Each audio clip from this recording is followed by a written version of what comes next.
que eu recebi esse convite, quando o Werther fez o convite, e eu consigo rememorar o sentimento daquele dia, quando eu recebi o e-mail.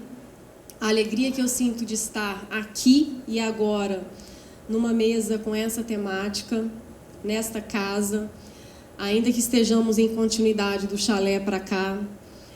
E hoje de manhã, quando eu falava com meu pai sobre o dia e tal, ele me disse assim, hoje é uma realização de um sonho essa mesa. Eu falei, e é assim que eu chego aqui hoje, para dizer que estar nessa mesa aqui hoje, no 10º ano do evento, para falar sobre lugar, paisagem, experiência, é a realização de um sonho. É muito especial poder falar sobre isso num evento que é altamente atravessado com a minha história pessoal como professora, como pesquisadora, como admiradora das pessoas que estão nesse grupo. Então, é um momento que me marca profundamente, mas que também faz com que as minhas marcas estejam aqui comigo. E eu preciso, então, nesse momento que eu digo da minha alegria, também agradecer algumas pessoas por viver essa experiência aqui hoje. Quero agradecer ao Werther e à Lívia pela coordenação do grupo e pelo convite. Quero agradecer ao Eduardo pelas sugestões para esse texto, para esse momento, pelo exercício da escrita, né, para estar aqui nesse momento. Quero agradecer a Tiara por me ouvir e me ajudar a tecer esse momento e esse texto que eu trago aqui hoje. Quero agradecer aos meus amigos de grupo, que é um privilégio trabalhar com pessoas que são queridas, são amigas, são pesquisadoras, são formadoras da minha vida e de tantas outras que nós encontramos. É muito bom pensar que eu estou construindo esse texto com muitas mãos comigo. E quero dizer também, Ângelo, que é muito especial estar com você aqui nessa mesa, te ouvir de novo aqui no segundo e poder dialogar com você aqui hoje. E quando eu recebi o convite para estar aqui, eu recebi também uma demanda. E essa demanda era que eu pudesse olhar para a produção do GUM, para essa nossa primeira década, e pensá-la sobre duas perspectivas, pensar e problematizar sobre duas perspectivas. Uma de avaliação dessa primeira década e outra de projeção. Ou, dito de outra forma, pensar o lugar, paisagem, experiência, que são os temas dessa mesa, entre passado e futuro, que é o tema do nosso seminário. Depois que eu disse sim para essa demanda e comecei, então, a pensar como é que eu faria metodologicamente a construção desse texto, eu fiz um movimento muito parecido com o que foi apresentado aqui pela Valéria, pelo Ivo, que também receberam um convite próximo a esse que eu recebi. Então, eu fui ao site do grupo, fui ao diretório do CNPq, fui ver os membros, produções do grupo, e fui tentando, então, encontrar essas pessoas, o que elas estão fazendo, busquei os arquivos na geograficidade, busquei os anais aqui do evento. E aí, quando eu encontrei tudo aquilo, eu decidi que eu não faria um estado da arte para poder fazer aqui uma apresentação do que o grupo tem produzido no formato com que eu encontrei. Porque eu continuei me perguntando, na verdade, eu continuei pensando numa grande linha de transmissão. Então, hoje nós temos um grupo com vários pesquisadores. Mas numa cadeia de transmissão, quem que vem antes desses pesquisadores? Quem vem antes da gente? E aí eu fui olhar, então, para quem vem antes da gente. Mas também fiz uma opção de não olhar apenas para os filósofos, que tende a ser um movimento nosso aqui no grupo, e fui olhar para os geógrafos. Então, eu comecei a me perguntar, quem são os geógrafos que nos antecedem numa cadeia de transmissão? E aí, então, eu fui procurar esses geógrafos e pensar qual era o fio que seria possível construir para essa mesa. E aí, então, eu tive a sorte de ter um registro da minha memória que me lembrou de algumas situações que eu vivo na sala de aula na UFJF. E aí eu fiquei com esses registros e vou apresentar um pouco deles aqui ao longo da fala. E aí, só que junto com isso, a ideia que, nesse momento da mesa, do mesmo jeito que para mim está sendo muito forte, porque eu estou falando de um lugar geopsíquico, falar do chalé aqui na UF, de um evento desse, eu estou falando de um lugar geopsíquico para mim. Se tem alguma coisa, então, que me envolve pessoalmente, me atravessa como pesquisadora, a dizer de um tema aqui com vocês, também eu quero fazer esse convite para vocês durante essa mesa. Eu queria que vocês pudessem, enquanto eu estiver aqui falando, claro que eu quero que vocês prestem atenção na fala, sim, mas eu quero que vocês prestem atenção naquilo que faça com que vocês escapem da minha fala. Nas viagens, nos cansaços, no que vem de lembrança, no que vem de pensamento, no que vem de sentimento. Convide isso que vem, que te acompanha a estar aqui hoje. Ao invés de lutar contra isso, faça com que isso esteja aqui com vocês. O convite é um pouco para fazer esse movimento aqui também, durante a fala. E aí, quero alertar também que é uma fala que é muito mais para trazer perguntas do que para trazer algumas respostas, né? E o convite é para a gente continuar pensando em perguntas. Bom, já que a ideia é olhar um pouco para a gente também, eu queria que mentalmente vocês respondessem, e aí é mentalmente mesmo, a gente não precisa conversar sobre isso aqui agora. Mas eu queria que você pensasse aí, o que te trouxe ao Segum esse ano? Quem que te trouxe ao Segum?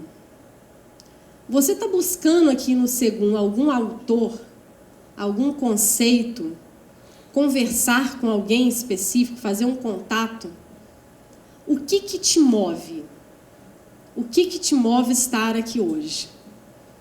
Acho que essa pergunta a gente pode caminhar com ela ao longo dessa fala.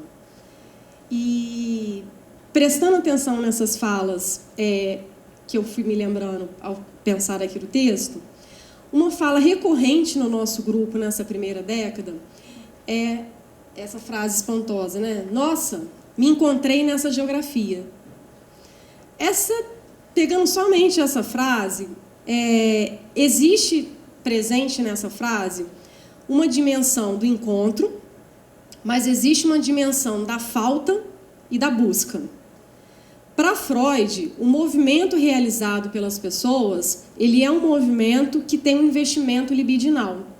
E esse investimento libidinal que nos move, ele é em direção ao objeto que nos causa, nos move e vamos. Mas de largada, esse nosso mover-se, essa nossa movimentação em direção ao objeto ou a alguma coisa, ele já está marcado por alguma coisa que nos falta. Então é importante que a gente se depare com o que falta.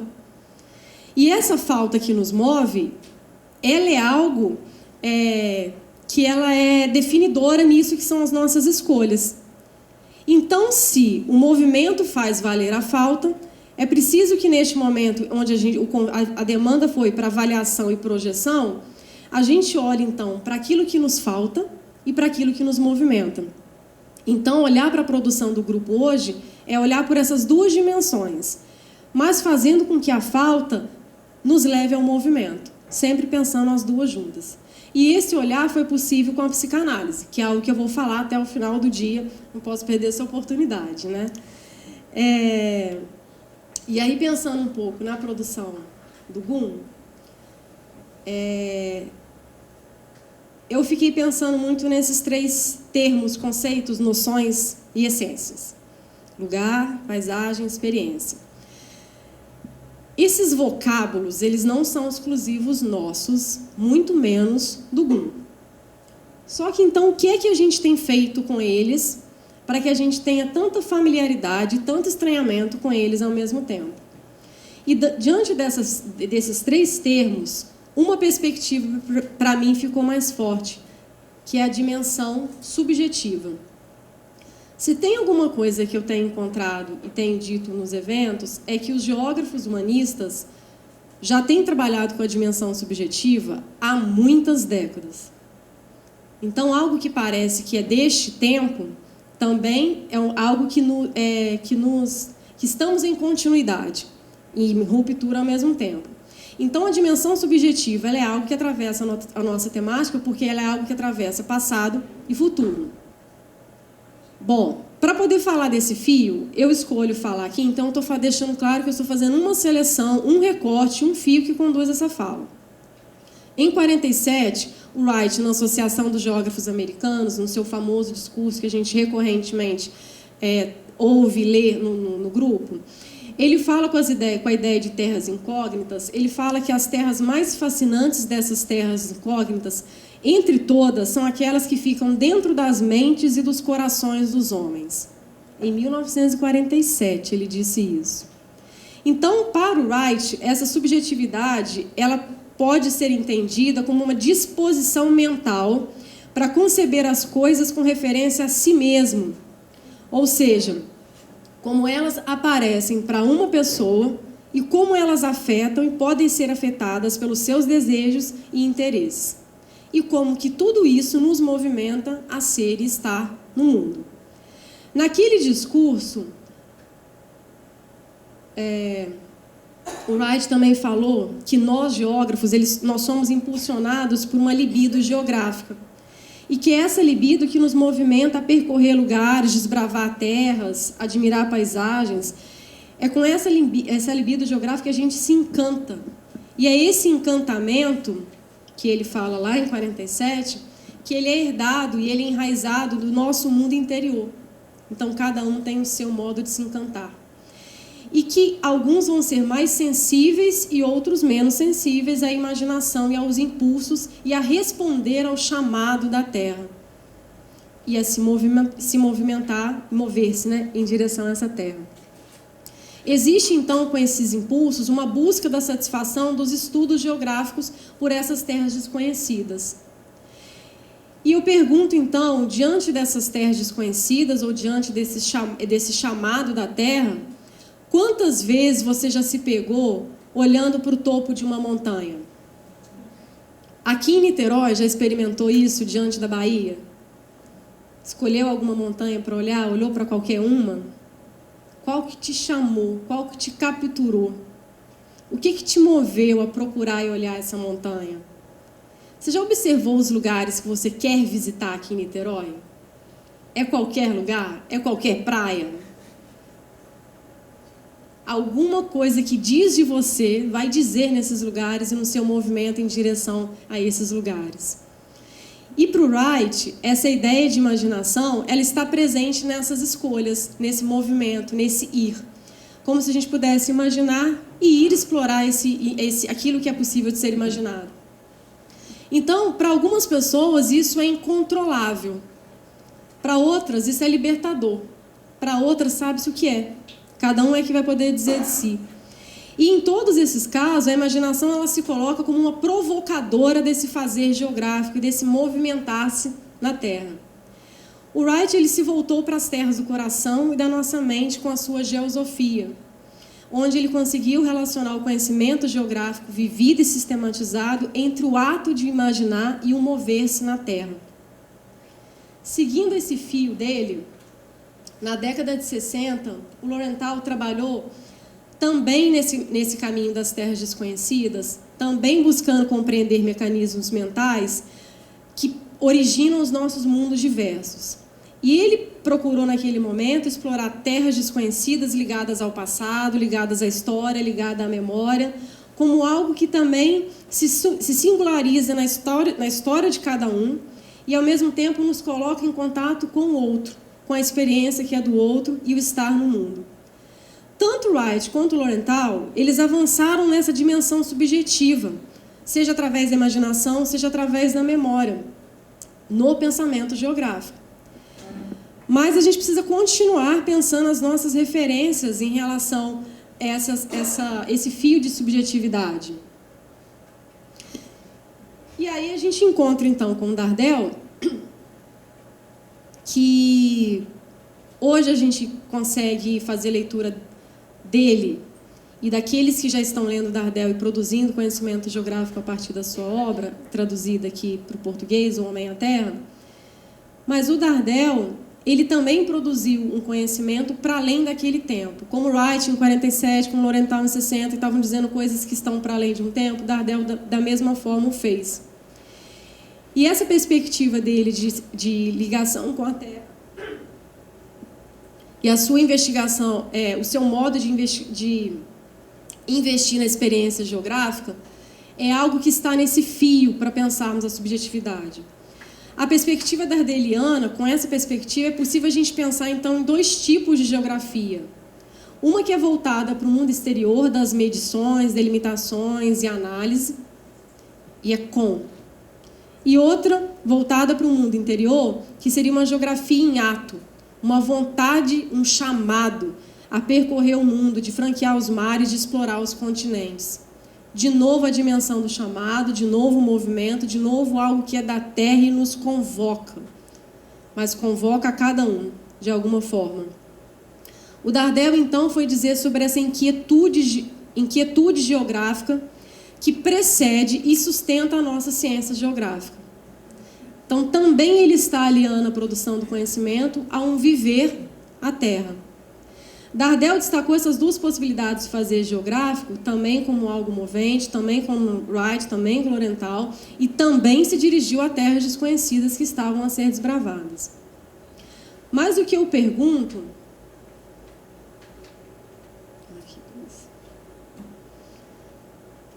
Como é que essa vontade destemida de desbravar a terra, que ele supõe, age em cada um de nós?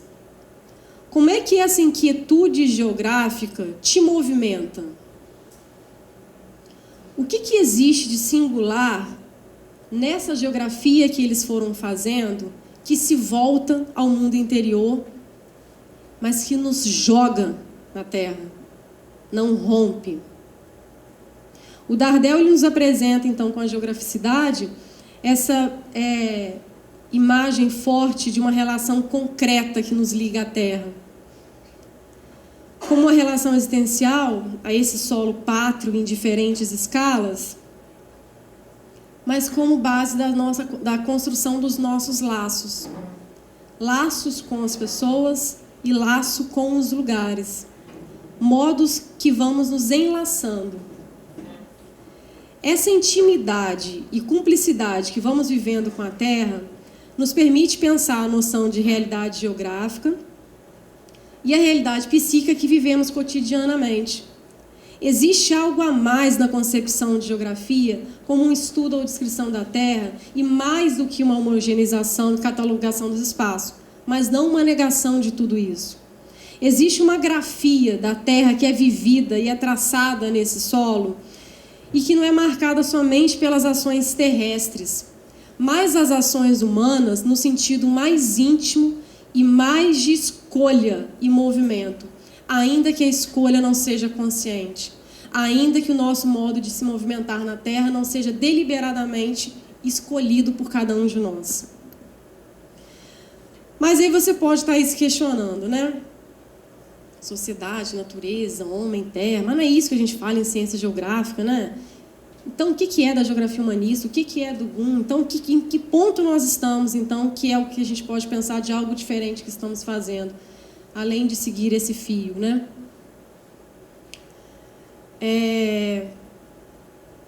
Seguindo esse exemplo do Dardel, que ele no livro ele fala de um alpinista, e aí pensando nessa imagem do alpinista, porque aqui também a cidade ela nos convoca a olhar para aquilo que é a grafia da Terra, em especial olhando ali do outro lado da Bahia, né?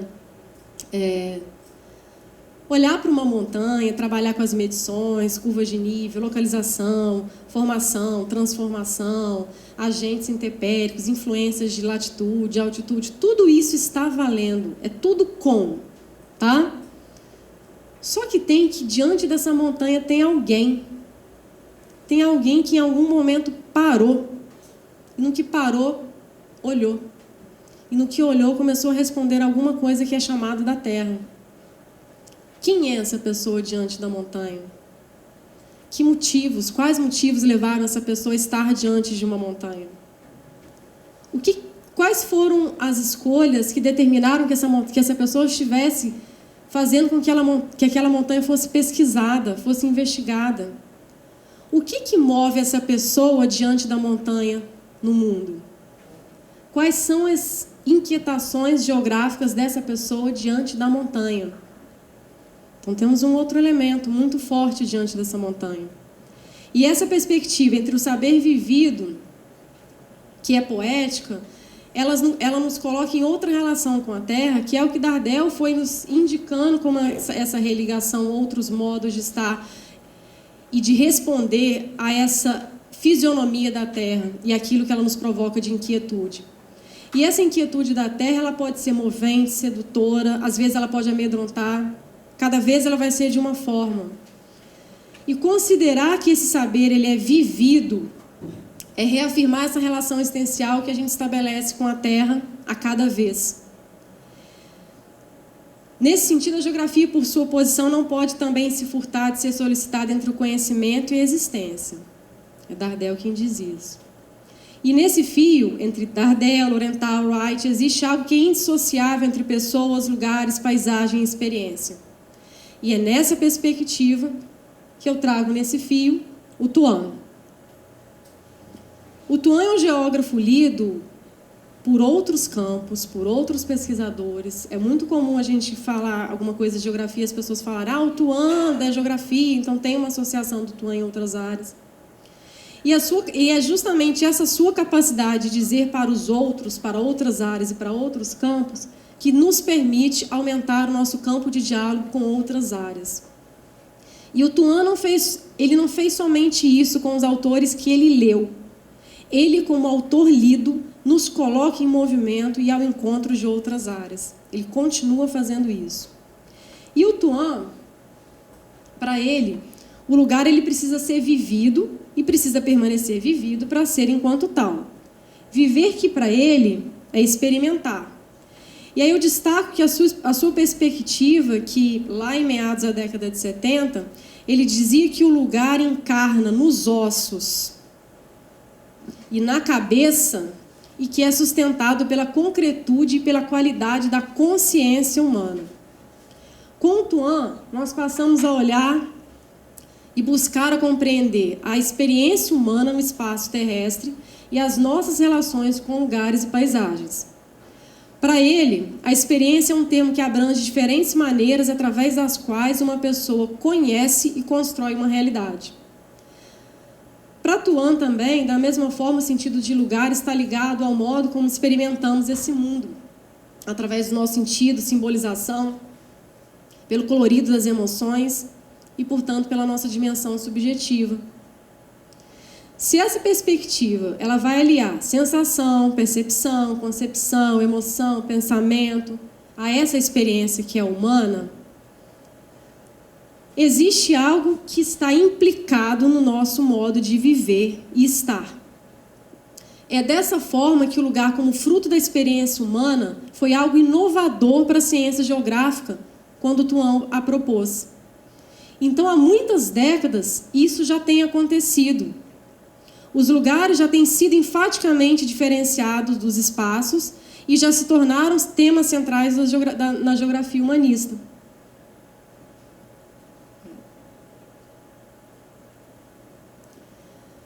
Só que se a gente está pensando nessa dimensão de falta e movimento, essa inovação do Wright, do Lorenthal, do Dardel e do Tuan para as bases epistemológicas da geografia continua como algo que emerge com ousadia e que continua sendo algo para além de um determinado tempo. Mas se a proposta desse seminário é pensar entre passado e futuro, há um jogo de luz e sombra que a gente precisa considerar também nesses autores e também naquilo que estamos produzindo. Nesse sentido, eu falei lá no início de algumas lembranças que eu tive antes de pensar esse texto. E voltando então a elas, a gente tem uma geração aqui no GUM que foi uma geração muito marcada então pelo Tuan. Muito ligada também às traduções de espaço, lugar e topofilia, ainda que a mínima possibilidade dele estar presente em muitos cursos de graduação, ainda que poucos, ainda que tudo isso. Mas o Tuan, então, como uma grande marca. E sempre quando eu pergunto em sala de aula, geografia humanista, o que vem à cabeça, sempre escuto Tuan. Então, tem muita luz no Tuan, mas também tem muita sombra. Porque muitas pessoas ainda estão com o Tuan da década de 80. Então, o que o grupo foi aprofundando, continuando e desbravando essas terras desconhecidas do próprio pensamento do autor, que talvez nos defina para outros campos. Se o Tuan, então, ele é recorrente nessas respostas, e talvez tenha a ver mesmo com essa questão das traduções, e podemos pensar isso, o trabalho da Letícia, por exemplo, quando ela vai... O trabalho hercúleo de Letícia, né, diga-se de passagem. Quando ela vai ler toda a obra do Tuan e nos apresentar essa obra, a sua perspectiva, ela traz um farol para a gente nesse jogo de luz e sombra, para nos dizer que falta muito e há muito que movimentar esse grupo e outras pessoas a pensar o pensamento do Tuan. Só que, além disso, é possível afirmar que já também não estamos presos ao pensamento do Tuan daquilo que foi traduzido na década de 80 e apresentado para a gente. Tá vendo? É luz e sombra ao mesmo tempo, naquilo que publicamente conhecemos ouvimos falar sobre o Tuan e aquilo que de fato temos produzido e fazendo circular sobre seu pensamento.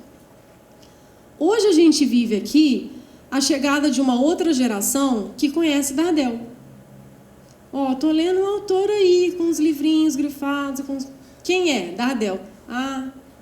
Então tem alguma coisa acontecendo que é um movimento diferente da nossa primeira década, marcada por autores, então. Então nós temos essas gerações que chegam a algum, e são gerações que também trazem, além das marcas pessoais, de suas próprias buscas, a marca de autores. Só que da mesma forma que espaço, lugar, topofilia, experiência são vocábulos recorrentes e associados ao pensamento do Tuan, por exemplo, há um silenciamento de outras muitas palavras do seu próprio pensamento. Então é como se esse movimento fosse um movimento agora que a gente pudesse nos encorajar, né, enquanto grupo, a buscar e romper ao mesmo tempo. Da mesma forma, chegando com o pensamento do Dardel. E ainda assim com os outros autores que têm vivido muito mais na sombra do que na luz, do que temos feito. Nesse esforço entre passado e futuro, a escolha do grupo por traduzir clássicos dos geógrafos tem sido um caminho também como uma entrada para que outras pessoas possam chegar. Se as pessoas vão ler e buscar outros em outras línguas, é um caminho individual, mas o grupo tem pensado em possibilidades de fazer com que outras pessoas pudessem e possam chegar. E aí eu aproveito para perguntar, se ao final aqui você fosse sorteado para dizer assim, qual livro de algum geógrafo humanista que você queria muito, quer muito que seja traduzido, qual seria? Talvez seja importante ficar com essa pergunta para ver se temos em mente um livro ou não. Mas a questão é essa, que geógrafo que a gente quer traduzir? Para além da gente demandar tradução, quem estamos buscando? Quais autores, quais conceitos? Então, além desses geógrafos que a gente tem lido e avançado aqui no grupo,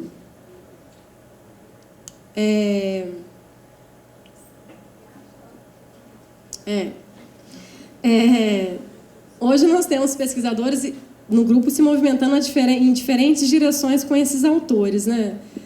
Geógrafos humanistas, né? E aí a pergunta é essa, se estamos pensando no futuro, cadê as nossas geógrafas humanistas para que sejam referência forte do grupo, né? Cadê? Vamos lá. Então, assim, falta em movimento, vamos lá. Então, assim, a gente está vendo que falta e vamos começar esse movimento para a gente poder também ler essas geógrafas e fazer com que o pensamento delas esteja com a gente.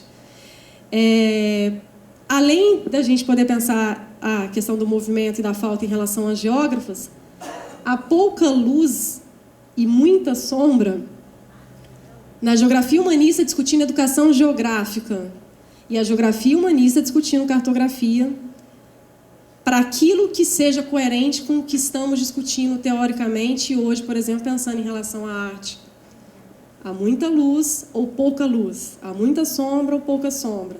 Isso é uma escolha do pesquisador ou, enquanto grupo, podemos nos pensar e nos movimentar coletivamente em direção às geógrafas humanistas, à educação geográfica e à cartografia. Nesse sentido, o que eu fico me perguntando, né, a próxima geração que vai chegar através de quem? Tuan, Dardel, quem? Será uma geógrafa? Qual a próxima porta de entrada para que as pessoas possam chegar? E aí pensar, lugar, paisagem, experiência, também permite pensar e sentir a sombra desses estudos que a gente precisa se movimentar e avançar, como esse que eu tenho dito, né? E aí eu pergunto, o que as nossas referências humanistas pessoais têm nos movimentado a produzir nos nossos próprios campos? Mas essas nossas marcas, elas têm sido endógenas ou estamos avançando em nossas fronteiras, como os nossos geógrafos referências fizeram, desde a década de 40, seguindo este fio, né? A que chamado nós estamos respondendo? Que demanda estamos criando para outros campos, para que também possamos responder de um outro lugar? Sobre essas marcas e fronteiras, o psicanalista Jacques Lacan nos diz sobre a possibilidade de alcançarmos em nosso horizonte a subjetividade de nossa época. Trouxe um fio de 40, 60, 50, 70, mas é preciso que a gente pense a subjetividade de hoje. E é isso que Lacan está nos dizendo. É possível pensar um horizonte de uma determinada época. Então, de novo, volta a pergunta: o que o grupo de geografia humanista diz sobre subjetividade hoje? Para além desse fio apresentado. Essa dimensão, ela pode ser, já que é uma dimensão que tem um horizonte, ela também se altera em diferentes tempos e espaços. Então, precisamos nos voltar a essa dimensão subjetiva para compreender este humano entre passado e futuro. Uma noção de subjetivo que poderá caminhar entre uma perspectiva da razão e da consciência para uma perspectiva subjetiva do inconsciente que nos constitui. Então, podemos nos perguntar novamente de que humano estamos falando hoje e que sujeito estamos falando, usando a mesma palavra que foi provocada ontem. Uso propositalmente. Claro que também tenho pensado num sujeito psicanalítico, mas mantenho a palavra aqui. Aqui, nessa sala, mas ainda assim, podendo nos lembrar do mar que está ali fora, posso dizer que diante desse mar, no litoral fluminense, existe alguém que o olha, sente, mergulha, cheira, saboreia e se lembra. Alguém que o vive. Alguém produzindo conhecimento e sendo marcado pela dimensão subjetiva da sua geografia. A ciência geográfica, por muito tempo, passou anos olhando só para o mar.